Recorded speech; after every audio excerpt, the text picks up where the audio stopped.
la clase de hoy vamos a analizar cómo obtener el campo eléctrico debido a una distribución continua de cargas. Esta expresión la vamos a obtener en base a herramientas que hemos desarrollado en las clases previas, como es la idea o la definición de campo eléctrico y cómo con la ayuda de la ley de Coulomb pudimos obtener la expresión para el campo eléctrico de una carga puntual. Supongamos que en particular tengamos una distribución continua de cargas que ocupa un determinado volumen de espacio, y esta distribución continua de cargas, quiero analizar cuál es el campo eléctrico que produce en un punto dado el espacio. Vamos a suponer este punto que podemos llamar P. ¿Cómo podemos obtener el campo eléctrico total producido por esa distribución continua de cargas en el punto P? Para ello vamos a utilizar, como dijimos, la idea o la definición de campo eléctrico más la ley de Coulomb, que nos permitía obtener cómo era el campo eléctrico de una carga puntual. Cuando teníamos una carga puntual, habíamos obtenido la expresión del campo eléctrico producido por esta carga, por una carga cualquiera, que lo podíamos escribir como la constante de Coulomb por la carga que produce el campo sobre R cuadrado versus R para indicar la dirección. Entonces, pensemos que esa carga que produce el campo eléctrico es muy pequeña, ya es un elemento de tipo infinitesimal, es decir, que si nosotros agarramos un elemento de volumen de este cuerpo o esta distribución continua de cargas, podemos analizar que este elemento de volumen produce en el punto P, debido a que tiene una distribución de carga, un diferencial de cargas, produce un diferencial de campo eléctrico. Si yo tuviese la posibilidad de evaluar todos los diferenciales de campo eléctrico que producen cada uno de los diferenciales de carga, en los cuales puedo particionar este volumen que posee una distribución continua de cargas, y lo sumase, podría obtener el campo eléctrico total producido en el punto P debido a esa distribución continua de cargas. Es decir, que si un diferencial de carga produce un diferencial de campo, que lo podemos expresar a partir de obtener a partir de la expresión anterior, y escribir de esta manera, el campo eléctrico, el diferencial de campo producido por un diferencial de carga, donde estamos suponiendo que estamos poniendo un sistema de referencia arbitrario, y la posición desde la carga al punto P se define de esa manera. Entonces, si tuviésemos la posibilidad de sumar todos los diferenciales de campo producidos por cada uno de los diferenciales de carga en los cuales particiona ese volumen, podríamos obtener el campo eléctrico total producido por la distribución continua de cargas. O sea que esto lo podríamos escribir un poquito más elegantemente como el campo eléctrico total. Esta expresión que estamos mostrando acá y proponiendo es de validez general. Nos sirve para obtener el campo eléctrico total producido por una distribución, por cualquier tipo de distribución de cargas. En particular tiene interés, o es de mayor interés, cuando tenemos distribuciones continuas de cargas. ¿Cuál es la cuestión a resolver ahora? Bueno, es ver cómo podemos plantearlo para distintos tipos de distribuciones continuas de carga. Si las distribuciones estas continuas de carga tienen algún grado de simetría, en general los problemas o la parte matemática es más accesible o es más amigable para resolver. Si tienen una simetría muy compleja o una forma, una geometría muy compleja, estas distribuciones continuas de carga, puede pasar que la parte matemática que implique resolver esa integral sea muy difícil de hacer. No quiere decir que no tenga validez. O sea, insistimos con la idea de que esta expresión es de carácter general, pero podemos encontrarnos en situaciones en las cuales la geometría de la distribución continua de carga haga que no sea fácil de resolver el problema y tengamos que recurrir a otros métodos en realidad para poder resolver estas integrales. Lo que vamos a hacer ahora es, a modo de ejemplo, proponer una situación particular, lo cual no le quita generalidad a esta expresión, analizar una situación particular de una distribución continua de cargas a modo de ejemplo. Supongamos que tenemos un hilo aislante cargado, cuya densidad lineal homogénea conocemos y es lambda, mayor que 0. Y queremos hallar el campo eléctrico producido por ese hilo aislante cargado en un determinado punto del espacio. Vamos a representar la situación, que la vamos a representar a la redundancia en el plano. Supongamos que tenemos ese hilo conductor finito acomodado sobre el eje X, el cual posee una longitud dada, que vamos a llamar L.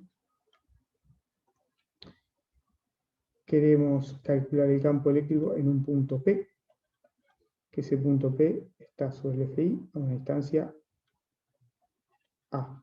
Entonces, como siempre, proponemos cuando resolvemos algún tipo de problemática, lo primero es tratar de representar gráficamente la situación y anotar la información que ponemos. O sea, cosa que cuando resolvamos el problema tengamos en la cabeza en términos de qué información me tiene que dar el resultado. Nosotros estamos suponiendo que conocemos el punto A, la longitud de la barra y la densidad lineal de carga. Ahora bien, ¿cómo podemos resolver el problema entonces? A partir de la expresión que vimos previamente. Nosotros no nos podemos olvidar en ningún momento que el campo eléctrico es una magnitud vectorial. Entonces, si nosotros consideramos un diferencial de carga cualquiera de este hilo aislante cargado, vamos a suponer que tiene un espesor diferencial de X y que ese elemento de carga está en la posición X sobre el eje, produce en el punto P un campo eléctrico. Y como dijimos, y queremos hacer fuerte hincapié, este campo eléctrico, este diferencial de campo eléctrico, es una magnitud vectorial. Para simplificar el análisis, lo que hacemos es pensar en términos de las componentes del campo, el diferencial de campo en I, y que este diferencial de campo eléctrico tiene una componente también de diferencial de campo en X. La distancia desde el elemento de carga, el diferencial de carga, al punto, la vamos a reconocer en la letra R, y vamos a identificar que el ángulo que forma ese vector de posición R con el eje X lo llamamos θ. Bien, volvamos a la expresión que habíamos obtenido previamente. El diferencial de campo lo podemos expresar, la integral de diferencial de campo, lo podemos expresar como la constante Coulomb, el diferencial de carga, R cuadrado verso R. Dijimos que esta integral nos daba el campo eléctrico total. Ahora bien, para simplificar y por el momento evitar trabajar con los vectores, lo que vamos a hacer es pensar en términos de las componentes del campo eléctrico. O sea que en este caso podríamos escribir que el campo total en X sería la integral de K0, el diferencial de carga, sobre R cuadrado, y la componente, si este ángulo es θ, vemos que este ángulo también es θ, o sea que la componente en X tiene signo negativo, como definimos nosotros de manera arbitraria los ejes, tiene signo negativo, y podríamos descomponerlo usando el coseno de θ. La componente del campo eléctrico en el eje Y, del campo eléctrico total en el eje Y, De igual manera, podemos escribirlo como la integral de K0, diferencial de carga, sobre R cuadrado, y como quiero esta componente que tenemos graficada acá, podemos usar el seno del ángulo para descomponer ese vector. O sea, nos quedaría por el seno θ, y tiene signo positivo porque apunta para el lado positivo del eje Y, de acuerdo a como nosotros definimos de manera arbitraria los ejes en el plano. Ahora que sabemos esto, podemos trabajar con cada una de las componentes para obtener el campo eléctrico total. Entonces, si jugamos un poquito con la trigonometría, nuestro elemento de carga estaba en este punto. Acá tenemos el elemento de carga. Esta distancia era X, esta distancia la habíamos llamado A, esto es R, y esto es θ. Y la expresión del campo eléctrico, de la componente del campo total en el eje X, nos había quedado como la integral de la constante Coulomb, diferencial de carga, R cuadrado, coseno de θ. Claramente, si nosotros vamos cambiando la posición del elemento de carga o el diferencial de carga que estamos tomando, cambia el X, cambia R y cambia θ. Es decir, que estas tres variables que describen el problema, R, X y θ, están relacionadas entre sí, no son variables independientes. No podemos resolver esa integral si no escribimos el problema en términos de la misma variable para poder resolver la integral. Entonces lo que vamos a hacer es pensar un poquito cómo resolver o cómo están relacionadas esas tres variables. Lo primero que podemos hacer es recordar la definición de densidad lineal de carga, que en este caso es una densidad lineal homogénea. La podemos escribir como de Q a de X. O sea que podemos despejar y ver que el diferencial de carga se puede escribir como lambda diferencial de X. Sabiendo que lambda, en este caso, la densidad lineal de carga es homogénea, o sea que para nosotros es constante. También podemos escribir, de lo que aprendimos de trigonometría en los cursos previos, de acuerdo al teorema de Pitágoras, que R cuadrado lo puedo escribir como A cuadrado más X cuadrado. De manera inmediata sabemos que R es la raíz cuadrada de A cuadrado más X cuadrado. Y además, en este caso tenemos el coseno de θ. El coseno de θ lo podemos escribir, en realidad podemos pensar un poquito mejor. El coseno de θ lo podemos escribir como el cateto adyacente sobre R, pero en particular, como tenemos en la integral el coseno de θ sobre R cuadrado, esto lo podríamos expresar como X sobre R al cubo. Con todas estas herramientas ya podríamos sustituir en la integral y escribir todo en términos de una única variable de integración. O sea que el campo total en la dirección del eje X, nos habíamos olvidado el signo menos, lo volvemos a poner, la constante de Coulomb la dejamos afuera de la integral, entonces la integral entonces de coseno de θ sobre R cuadrado, coseno de θ sobre R cuadrado es X sobre R al cubo, pero R es la raíz cuadrada de A cuadrado más X cuadrado, o sea que esto lo podemos expresar como X cuadrado más A cuadrado, todo a la 3 medios. Y además tenemos que el diferencial de carga lo podemos escribir como lambda diferencial de X. Habiendo expresado la integral en términos de la variable X, ya sabemos o podemos escribir los límites de integración. De acuerdo a lo que habíamos propuesto en la problemática a resolver, la barra tenía longitud L y estaba acomodada desde el origen de ese sistema arbitrario de coordenadas en el plano. O sea que nuestros límites de integración serían de 0 a L. Ya tenemos un integral medianamente amigable para resolver. Entonces, lo que podemos hacer es ahora sí valernos de las herramientas matemáticas que hemos también desarrollado en los cursos previos de matemática y resolver esta integral. La forma de resolver esta integral es proponer un cambio de variables. El cambio de variables va a ser lo que vamos a proponer, el más amigable, es que u va a ser igual a cuadrado más x cuadrado.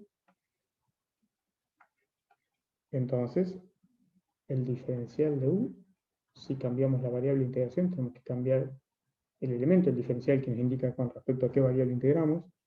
Diferencial de u a de x lo podemos escribir como 2x, o sea que diferencial de u sobre 2x es igual al diferencial de x. Si reemplazamos en la integral sin poner los límites, ya vamos a volver a nuestra variable vieja. Esto lo vamos a escribir como menos K0 lambda, y nos queda para integrar x sobre u a la 3 medios,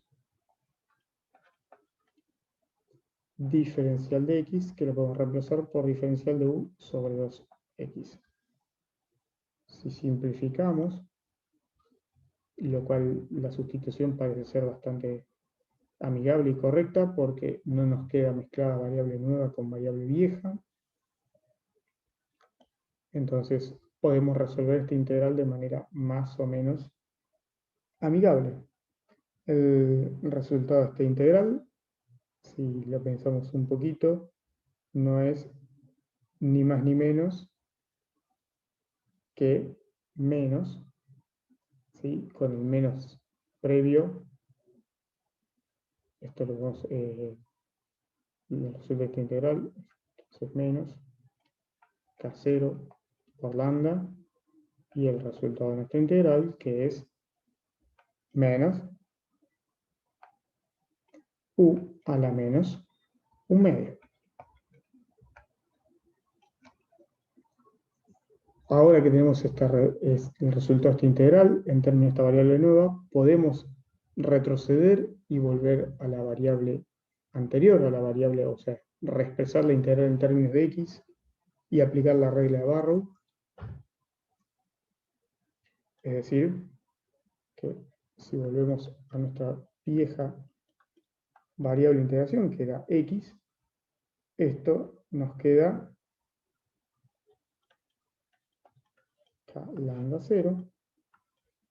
Esto es la integral de 1 sobre la raíz cuadrada de x cuadrado más a cuadrado, y esto evaluado entre 0 y L.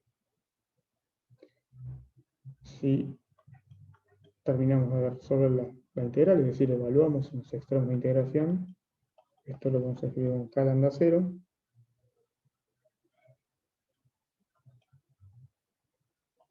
uno sobre raíz cuadrada de L cuadrado más a cuadrado, menos el extremo evaluado, o sea, la integral evaluada en el extremo inferior, que es en 0, 1 sobre, en realidad sería la raíz cuadrada de a cuadrado, que eso sería en matemáticas un poquito más estrictas, sería el valor absoluto de a, pero como a es una cantidad positiva porque es una instancia, directamente podemos poner 1 sobre a.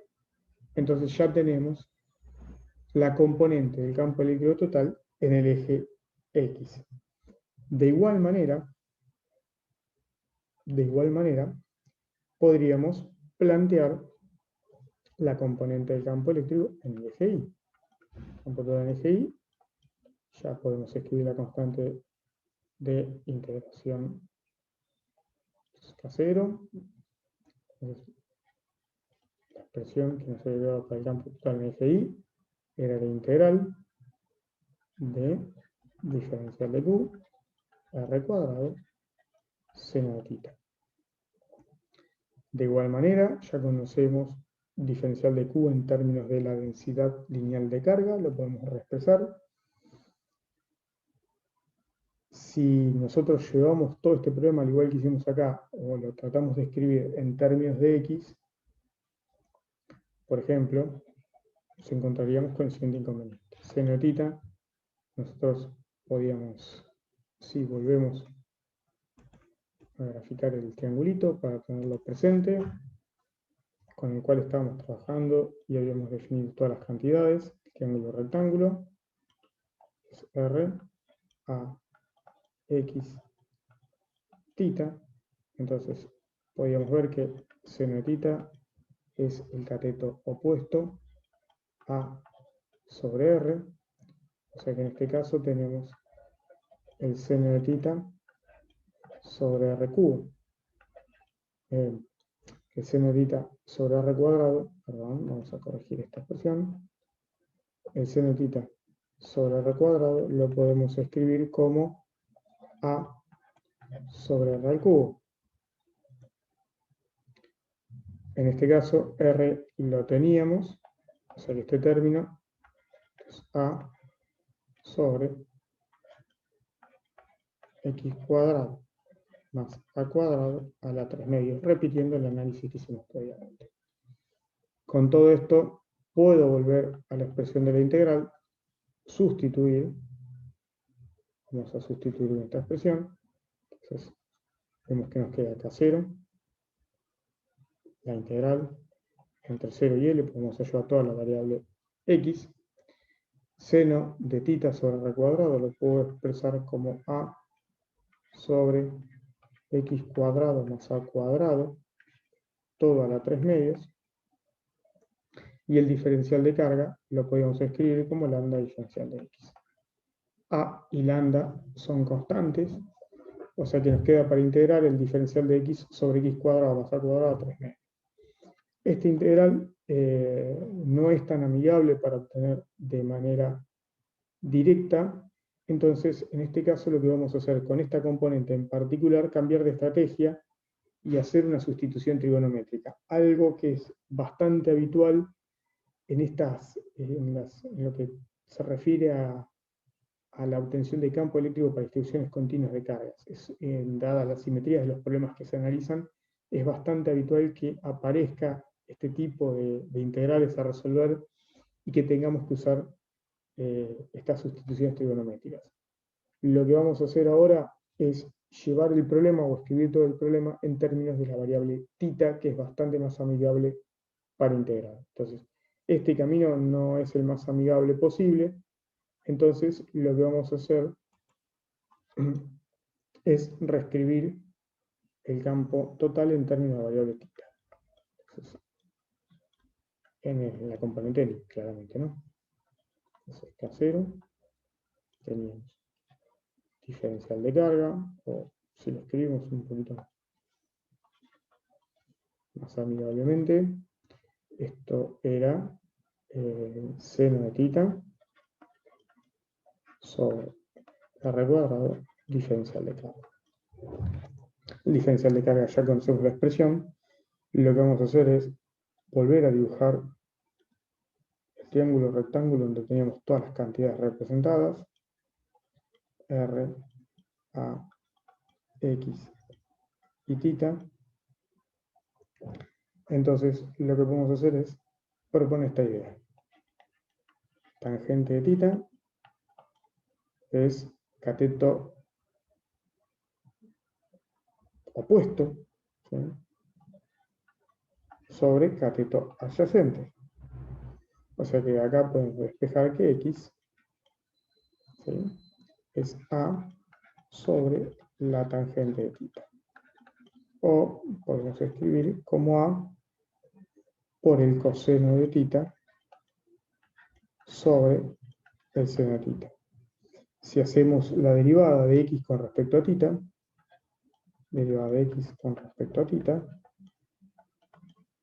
esto ya han pasado por cursos previos de análisis, entonces calculo que ya es un cálculo que han hecho varias veces. Esto nos queda como menos A por el seno cuadrado de tita.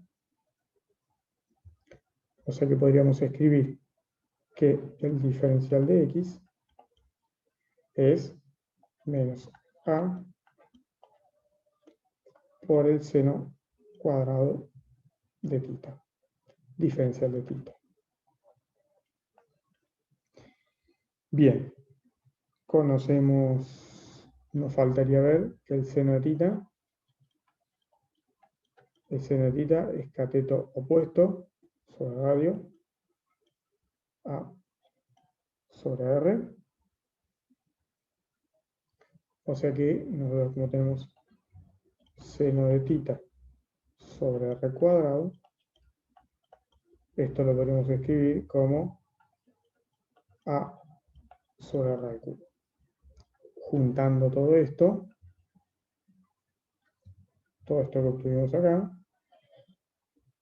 volvemos a reescribir la integral en términos de la variable tita, campo total. Entonces, en I lo podemos escribir como K0. Vamos a hacer un paso previo. Seno de tita sobre R cuadrado, diferencial de Q, que lo puedo escribir como lambda diferencial de X. Y ahora sí, reescribimos la integral en términos de la variable tita. K0, lambda. Seno de tita sobre R cuadrado es A sobre R al cubo.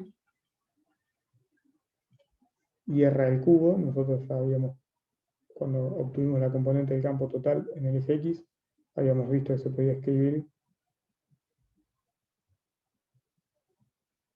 como que. O sea, en realidad, nosotros lo que vamos a hacer es un paso previo. Queremos escribir en términos de la variable tita, ¿no? Entonces, si despejamos de acá, 1 sobre R cuadrado, ¿cómo lo podríamos escribir? Vamos a hacer un paso previo, vamos a volver un poquito para atrás, no vamos a hacer esta sustitución. Lo que vamos a hacer es, volvemos un pequeño errorcito de escritura. Nosotros podemos ver que seno de tita sobre A, si queremos trabajar todo en términos de variable tita, es 1 sobre R. O sea que 1 sobre R cuadrado lo puedo escribir como seno de tita al cuadrado sobre A cuadrado, multiplicado por el seno de tita, que está ahí, por el diferencial de X, que no es ni más ni menos que menos A por el seno cuadrado de tita, todo diferencial de tita. Ahora sí, escribí el problema en términos de la variable trigonométrica, en términos de una sustitución trigonométrica, es decir, escribí todo en términos de tita. Esta integral va a ir entre un tita 1 y un tita 2, que es un tita mínimo y un tita máximo. Puedo simplificar seno cuadrado con seno cuadrado, este a cuadrado con este a.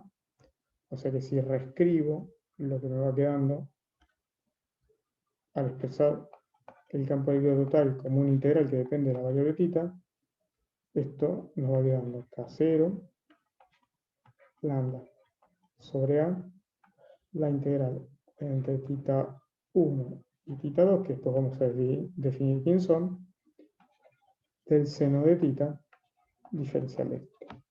Pude expresar esta integral en términos de tita, me queda una integral muchísimo más amigable, entonces terminemos de resolverlo. Vamos a escribir la expresión que teníamos hasta ahí, E sub I menos K0 lambda sobre A, y tenemos que resolver entre un tita 1 y tita 2 el seno de tita, diferencial de tita. La integral del seno de tita ya sabemos que nos da menos coseno de tita, sub I menos K0 lambda sobre A. El resultado de la integral del seno de tita es menos coseno de tita, evaluado entre un tita 1 y tita 2. Entonces ahora vamos a pensar quiénes son tita 1 y tita 2. volvamos a la figura que teníamos del triángulo. Vamos a tratar de representarlo lo mejor posible. Teníamos una barra donde tomábamos elementos de carga, un diferencial de carga,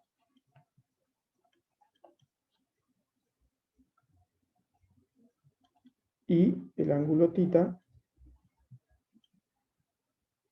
era este. Cuando el elemento de carga está muy cerca del origen, el ángulo de θ es casi vertical. Entonces podríamos ver que θ1 es pi sobre 2. ¿No? No sé cuántos nos acordamos de esta parte, pero si no podemos, en vez de elegir este método, podemos ver θ2.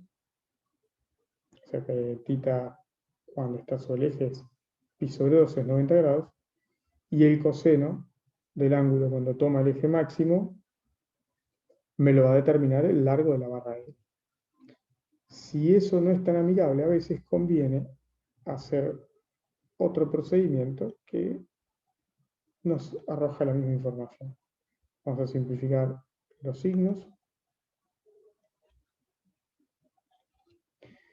y escribir el resultado que tenemos provisorio. K0 lambda sobre A, esto es integral coseno de θ2 menos coseno de θ1. Volvemos al mismo análisis de recién. Cuando la barra se acerca o el elemento de carga se encuentra pegado al origen, el ángulo θ es de 90 grados. O sea que lo que estamos diciendo es que coseno de θ1 es lo mismo que coseno de pi sobre 2. Coseno de pi sobre 2 ya sabemos que vale 0. Cuando estamos evaluando el otro extremo de integración, es decir, cuando el elemento de carga está en el extremo de la barra, podemos ver que coseno de θ2 es cateto adyacente sobre el radio, que el radio es la máxima longitud que puede tomar la variable r. En este caso es la raíz cuadrada de lo que vimos previamente, la raíz cuadrada de a cuadrado más l cuadrado. Sustituyendo, podemos llegar a la expresión que el campo total en el eje Y, o la componente del campo total en el eje Y, la podemos expresar como K0 lambda sobre A por L sobre la raíz cuadrada de A cuadrado más L cuadrado. Es decir, ya tenemos las dos componentes del campo eléctrico total, entonces ya podemos escribir el vector de campo eléctrico total producido por una barra de tamaño finito alineada con el eje X, cuya densidad de carga lineal era homogénea, una barra aislante.